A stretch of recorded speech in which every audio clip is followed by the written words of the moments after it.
Syekh Arsyad Al-Banjari lahir di desa Lokgabang, Martapura, Kalimantan Selatan, pada tahun 1710. Sejak kecil, Arsyad telah menunjukkan kecerdasan dan ketekunan luar biasa dalam membaca dan menulis. Ia tumbuh dalam lingkungan yang religius, dan meskipun hidup sederhana, semangatnya untuk belajar sangat tinggi. Terlahir sebagai seorang pangeran tidak membuatnya jumawa. Ketika melihat bakat besarnya, keluarganya mengirim Arsyad ke Banjar untuk memperdalam ilmu kepada para ulama setempat. Dengan kerendahan hati, ia menanamkan tekad yang kuat. Rasa hausnya terhadap pengetahuan telah membuatnya ingin menimba ilmu langsung ke Mekah. Di samping, hatinya terenyuh menyaksikan pertikaian antar saudara yang terjadi di dalam istana, akibat embusan nafas kebencian pihak penjajah. Pada usia muda, Arsyad berangkat ke Tanah Suci. Di sana, ia menimba ilmu selama lebih dari 30 tahun, berguru kepada para ulama besar seperti Syekh Ibrahim Al-Rashid dan Syekh Muhammad bin Abdul Karim As-Saman.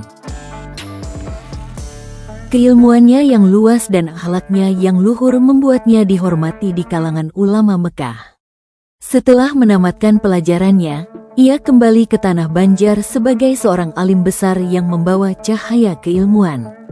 Kedatangannya disambut hangat oleh Sultan Tahmidullah II, penguasa Kesultanan Banjar.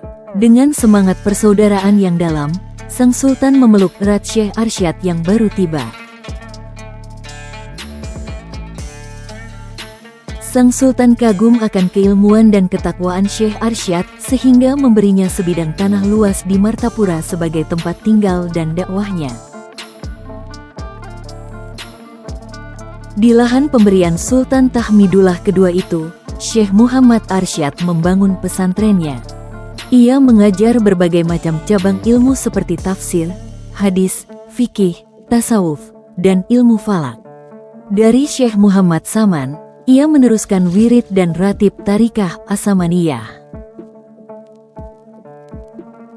Tidak hanya berhenti di situ, Syekh Muhammad Arsyad juga menulis.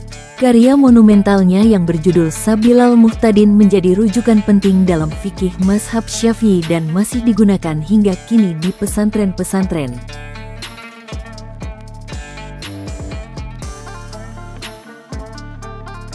Dalam karyanya, ia menulis dengan bahasa Melayu yang halus, agar mudah dipahami oleh masyarakat luas di Nusantara.